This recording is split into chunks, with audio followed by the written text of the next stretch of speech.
Hello दोस्तों, नमस्कार।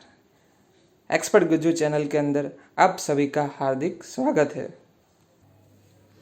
दोस्तों, आज हम इलेक्ट्रिकल इंजीनियरिंग क्या है, इलेक्ट्रिकल इंजीनियर कैसे बने, इलेक्ट्रिकल इंजीनियरिंग के अभ्यास के लिए सबसे बढ़िया कॉलेज कौन सी है और कनाडा, दुबई के अंदर इलेक्ट्रिकल इंजीनियर को कितनी सैलरी मिलती है और इलेक्ट्रिकल इंजीनियरिंग करने के बाद कहाँ पर जॉब करने से सबसे बढ़िया सैलरी मिलती है, सब कुछ जानने वाला है। तो इस वीडियो को लास्ट तक देखते रहना। चलो शुरू करते हैं। इलेक्ट्रिकल इंजीनियरिंग को इंजीनियरिंग की शाखा में 19वीं शताब्दी के आखिर में जोड़ा गया, जब इलेक्ट्रिकल उपकरणों का आविष्कार ज़्यादा तेज़ी से होने लग गया।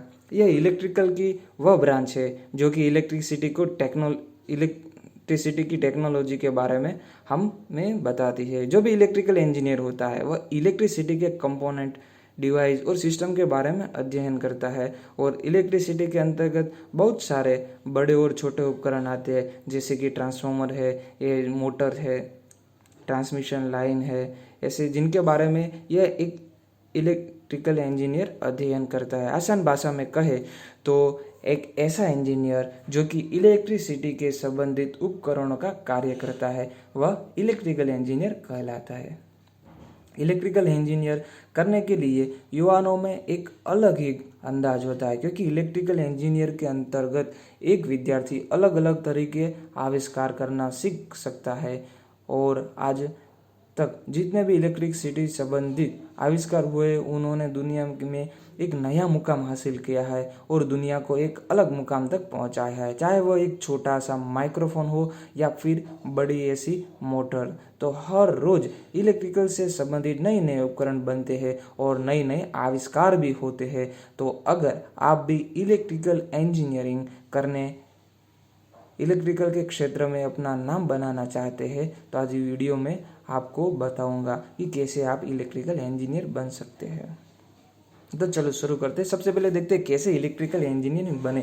किसी भी तरह का इंजीनियर बनने के लिए हमें सबसे पहले उस क्षेत्र में संबंधित पढ़ाई करनी पड़ती है और उसी क्षेत्र में हमें कार्य करना पड़ता है, तभी हम उस क्षेत्र के इंजीनियर बन सकते हैं। इसी तरह अगर आप इलेक्ट्रिकल इंजीनियर बनना चाहते हैं तो आपको सबसे पहले इलेक्ट्रिकल शाखा से डिप्लोमा या डिग्री करनी पड़ेगी और उसके बाद आपको इलेक्ट्रिकल से संबंधित किसी भी कंपनी में कार्य करना होगा, तभी आप इलेक्ट्रिकल इंजीनियर बना सकते हैं। अब देखते हैं हम 10वीं के बाद इलेक्ट्रिकल इंजीनियर कैसे बने। आप किसी भी क्षेत्र में इलेक्ट्रिकल 10वीं कक्षा के बाद डिप्लोमा या डिग्री करके बन सकते हैं। इसलिए अगर आप 10वीं कक्षा में के बाद इंजीनियरिंग के क्षेत्र में आना चाहते हैं तो उसके लिए आपको सबसे पहले 10वीं करने के बाद पॉलिटेक्निक में एडमिशन लेना होगा और पॉलिटेक्निक में आपको इलेक्ट्रिकल शाखा से 3 साल का डिप्लोमा कोर्स करना पड़ेगा और डिप्लोमा डिग्री हासिल करनी पड़ेगी।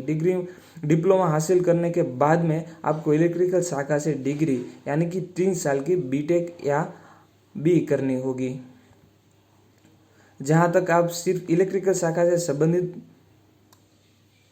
पढ़ाई करेंगे या अध्ययन करेंगे, इसके बाद में आपको इलेक्ट्रिकल से संबंधित कंपनी में कार्य करना होगा, जैसे कि इलेक्ट्रिकल मोटर बनाने वाली कंपनी में आप काम कर सकते हो या इलेक्ट्रिकल मोटर का इस्तेमाल करने वाली कंपनी में आप इलेक्ट्रिकल इंजीनियर के रूप में कार्य कर सकते हो। यानी कि 10वीं के बाद 3 ईयर डिप्लोमा का कोर्स और 3 ईयर डिग्री का कोर्स पड़ता है। जैसे डिग्री का कोर्स को 4 वर्ष का होता है, लेकिन आपने अभी डिप्लोमा किया है तो आपको डायरेक्टली 3rd सेम यानी कि 2nd ईयर से एडमिशन मिल जाएगा। इस कोर्स को D2D भी कहा जाता है। इसी तरह 10वीं के बाद 3 ईयर डिप्लोमा और 3 ईयर डिग्री यानी कि 6 साल के बाद आप इलेक्ट्रिकल इंजीनियर की डिग्री हासिल करते हैं। अब देखते हैं 12वीं के बाद इलेक्ट्रिकल इंजीनियर कैसे बने।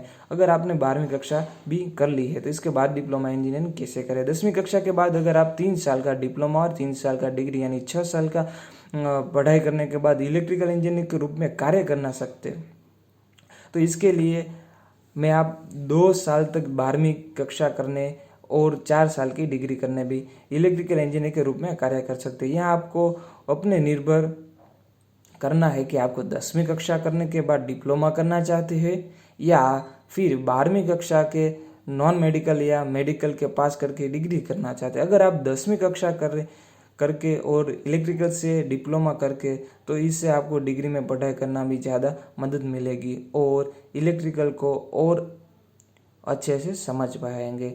अब 12वीं कक्षा के बाद आपको 4 ईयर के बाद तुरंत डिग्री मिल जाएगी इलेक्ट्रिकल की। अब देखते हैं इलेक्ट्रिकल इंजीनियर के लिए सबसे बढ़िया कॉलेज कौन से है। दोस्तों ये बहुत इंपॉर्टेंट पॉइंट है, क्योंकि आजकल इलेक्ट्रिकल इंजीनियर की संख्या काफ़ी बहुत बढ़ गई है। तो आपको अच्छी कॉलेज से इलेक्ट्रिकल इंजीनियरिंग करेंगे तो आपकी अच्छी सारी सैलरी भी होगी और आपको नॉलेज भी अच्छा सारा मिलेगा। तो देखते हैं अच्छी कॉलेज इलेक्ट्रिकल इंजीनियरिंग का डिप्लोमा या डिग्री आप अपने शहर के किसी भी बड़े कॉलेज या विश्वविद्यालय से कर सकते हैं, या फिर आप जिसने भी इलेक्ट्रिकल इंजीनियर से डिप्लोमा या डिग्री किया है उसे आप राय ले सकते हैं कि कौन सा कॉलेज या विद्यालय आपके क्षेत्र में अच्छा है। तो आप सभी विद्यार्थी विद्यालय या कॉलेज से इलेक्ट्रिकल इंजीनियर की पढ़ाई कर सकते हैं। इसके अलावा यहाँ पर कई सारे कॉलेज के जो नाम दिए गए हैं वो बहुत ही बढ़िया कॉलेज है इलेक्ट्रिकल इंजीनियर के लिए। एक एग्जांपल दिया हुआ है यहाँ पे है IIT Bombay, Indian institute of technology Bombay, IIT Kanpur, IIT Delhi है, IIT मद्रास है, IIT रुड़की है, IIT वाराणसी, BITS पिलानी है, IIT गुवाहाटी है, MNNIT है इलाहाबाद वाली। उसके अलावा गुजरात के अंदर भी निर्मा यूनिवर्सिटी है गुजरात के अंदर, और SVNIT सरदार वल्लभ भाई नेशनल इंस्टीट्यूट ऑफ टेक्नोलॉजी, ये बहुत बढ़िया कॉलेज है। अब देखते हैं इलेक्ट्रिकल इंजीनियर के छात्रों के लिए इलेक्ट्रिकल के प्रोजेक्ट के बारे में। इलेक्ट्रिकल इंजीनियर करते समय जब आप डिप्लोमा या डिग्री धीरे धीरे करते हो तो आपको अलग अलग तरह के प्रोजेक्ट बनाकर दिखाने होते हैं, और यह प्रोजेक्ट आपको अपने हाथों से बनाने होंगे, और इन प्रोजेक्ट के बारे में आपको पूरी तरह से हर एक कंपोनेंट की भी जानकारी होनी चाहिए। तो यहाँ पर हमें आपको इलेक्ट्रिकल इंजन के लिए कुछ महत्वपूर्ण प्रोजेक्ट के टॉपिक है उसके नाम देने वाला, उसके अंदर क्या है थोड़ा बहुत बताने वाला हूँ। तो देखते हैं यहाँ पे है dual turn multi frequency based load control system. ये लोड कंट्रोल सिस्टम का एक प्रोजेक्ट है। डायोड, दूसरा है diode clamped multi level inverter using renewable energy system. अभी रिन्यूएबल एनर्जी की डिमांड बहुत ज़्यादा बढ़ गई है, तो ये रिन्यूएबल एनर्जी में जो DC को AC पावर में सप्लाई को कन्वर्ट करने के लिए जो इन्वर्टर आता है उसका बहुत बड़ा प्रोजेक्ट है, बहुत अच्छा प्रोजेक्ट है। उसके बाद 3 फेज फोर्ट NRC सिस्टम है, वो जो ट्रांसमिशन और डिस्ट्रीब्यूशन लाइन के अंदर यूज़ होता है। इसके बाद step up 6 volt direct current to 10 volt using 555 timer के बारे में है, और बहुत सारे यहाँ पे प्रोजेक्ट का लिस्ट दिया हुआ है, आप देख सकते हैं, उसके बारे में रिसर्च कर सकते हैं। और इसके बारे में जो आपको डिटेल में जानकारी चाहिए तो हमको कमेंट बॉक्स में भेजो, मैं इसके बारे में सब कुछ डिटेल आपको बताऊंगा। ये सभी प्रोजेक्ट है, इसकी डिटेल मेरे पास है, मैं आपको दूंगा, तो आपको कमेंट कीजिए। है बहुत सारे प्रोजेक्ट है। सोलार का प्रोजेक्ट भी बहुत अच्छा है। 12वें नंबर पे है solar powered auto irrigation system. खेतों के अंदर जो सोलार पावर के द्वारा यूज़ करने के लिए उपयोग में होता है। चलो अब शुरू करते हैं इलेक्ट्रिकल इंजीनियर का करियर के बारे में जाने। इलेक्ट्रिकल इंजीनियर करने के बाद में आपके सामने कई विकल्प होते हैं जहाँ पर आप नौकरी कर सकते हैं, क्योंकि आजकल हर जगह पर इलेक्ट्रिसिटी का इस्तेमाल किया जाता है। शायद ही कोई ऐसी जगह होगी जहाँ पर इलेक्ट्रिसिटी के बिना ही कार्य हो जाए। तो इलेक्ट्रिकल इंजीनियरिंग के लिए बहुत सारी नौकरियां हैं जहाँ पर भी अपनी मनपसंद जगह पर कार्य कर सकते हैं। और नीचे आप यहाँ पर आपको इलेक्ट्रिकल इंजीनियरिंग कहाँ किस फील्ड के अंदर काम कर सकता है इसकी सूची दी गई है। और इलेक्ट्रिकल इंजीनियर इलेक्ट्रॉनिक्स ब्रांच के अंदर भी काम कर सकता है, पावर जनरेशन के अंदर या जहाँ पे इलेक्ट्रिसिटी उत्पन्न की जाती है वहाँ पर काम कर सकता है, ऑयल एंड गैस के अंदर, मरीन के अंदर, मटेरियल एंड मेटल के अंदर, कंस्ट्रक्शन के अंदर, टेलीकॉम के अंदर, रेलवे के अंदर बहुत सारी वैकेंसी इलेक्ट्रिकल इंजीनियर के लिए आती है, एरोस्पेस के अंदर, ऑटोमेटिव के अंदर। दोस्तों विदेश के अंदर इलेक्ट्रिकल इंजीनियर की नौकरी कैसे करें?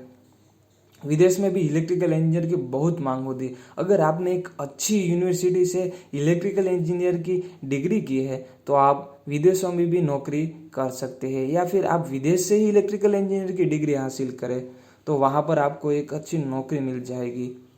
अगर आप अमेरिका जैसे देशों से इलेक्ट्रिकल इंजीनियर की डिग्री लेकर और वहाँ पर ही नौकरी करते हो तो आपकी सैलरी लगभग $60,000 होगी, जो कि भारतीय रुपयों के अनुसार 40 लाख के आसपास होती है। और आप दुबई में इलेक्ट्रिकल इंजीनियर की सैलरी की बात करें तो दुबई के अंदर 94,000 AED के आसपास होता है, यानी कि इंडियन रुपये में 16-17 लाख के आसपास इसकी सैलरी होती है।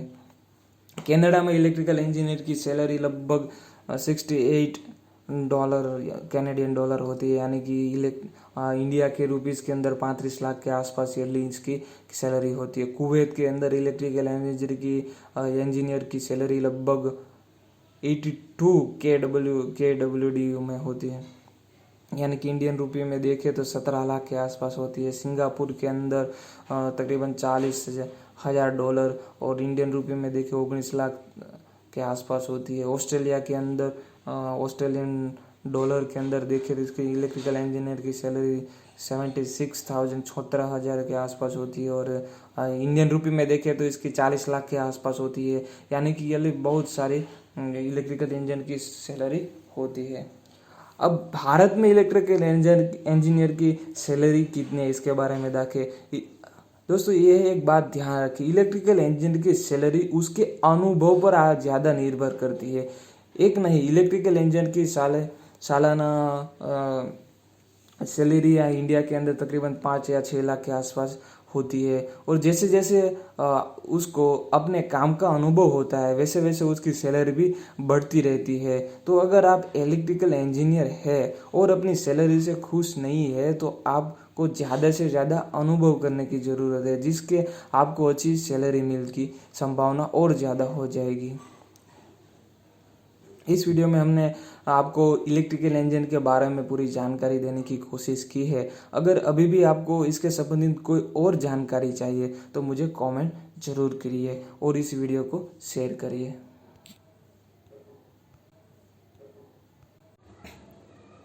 दोस्तों, उम्मीद करता हूँ कि आपको ये वीडियो पसंद आई होगी, और ये वीडियो अच्छी लगी तो वीडियो को लाइक करें और इस चैनल को सब्सक्राइब करें, क्योंकि इसी टाइप के मज़ेदार वीडियो लेके मैं आता रहूँगा। जल्दी मिलता हूँ अगली वीडियो में।